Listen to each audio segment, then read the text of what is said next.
नमस्कार मित्रांनो, माझ्या चॅनलवर तुमचं स्वागत आहे। आज आपण भाताच्या चकल्या तयार करणार आहोत।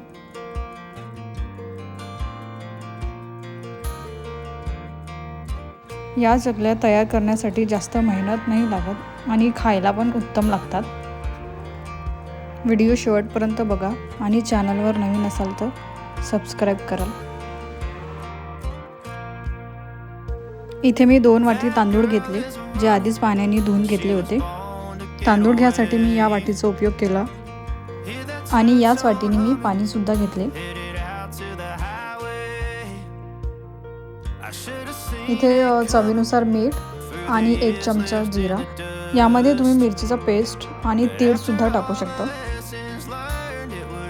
इथे 5 वाटी पाणी घेतले, ज्या वाटीने मी तांदूळ मोजले होते त्याच वाटीने मी पाणी घातले।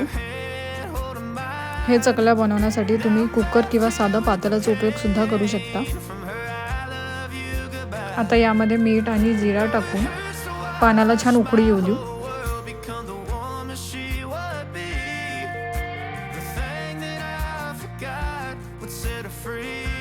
पाण्याला उकळी आली आहे। आता यामध्ये धुतलेले तांदूळ टाकूया।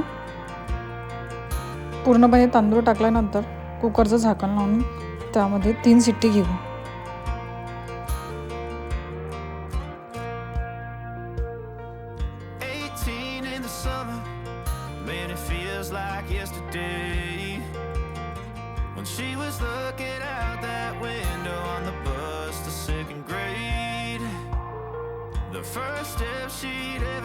कुकरची शिट्टी झाल्यानंतर कुकर थंड झालं की त्याला काढून घेऊ।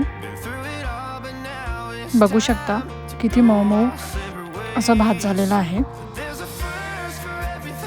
आता या भाताला चमच्याने असं फिरून घेऊया, म्हणजे थोडंसं असं बारीक होऊन जाईल। यामध्ये बेलनाचा सुद्धा उपयोग करू शकता।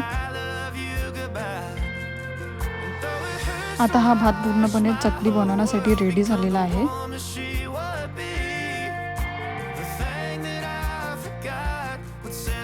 आता याला चकली साच्यामध्ये टाकूया।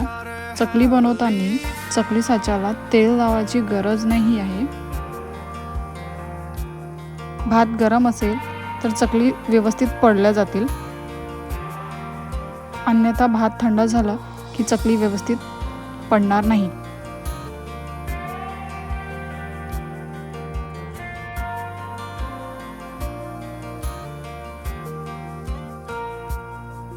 There's a first for everything, like her hand holding mine.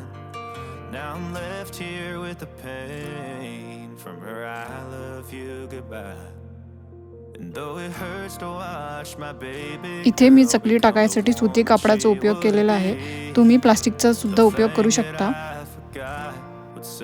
चकली टाकून झाली की चकलीला हळूवारपणे दाबून घ्यायचं, जेणेकरून चकली तळताना चकली वेगळी होणार नाही। अशाच प्रकारे तुम्हाला चकली टाकून घ्यायची आहे आणि कडक उन्हामध्ये तिला वाळू घालून घ्यायचं आहे। मी या चकल्या सकाळी वाळू घातल्यामुळे चकल्या संध्याकाळपर्यंत पूर्णपणे कडक पद्धतीने वाळून गेलेल्या आहे। तुम्ही बघू शकता। आता या तळाला एकदम तयार झालेल्या आहेत। बघा तुम्ही, तळल्यानंतर सुद्धा एकदम पांढरे शुभ्र आणि खुसखुशीत असे चकल्या तयार झाले। या चकल्या जेवणाबरोबर खायला खूप छान लागतात, तसेच लहान मुलांना मधल्या वेळी द्यायला पण खूप छान आहे। बघू शकता तुम्ही, ही छान पांढरी शुभ्र कुरकुरीत ह्या चकल्या, भाताच्या चकल्या तयार झालेल्या आहेत। या भाताच्या चकल्या वर्षभर टिकतात।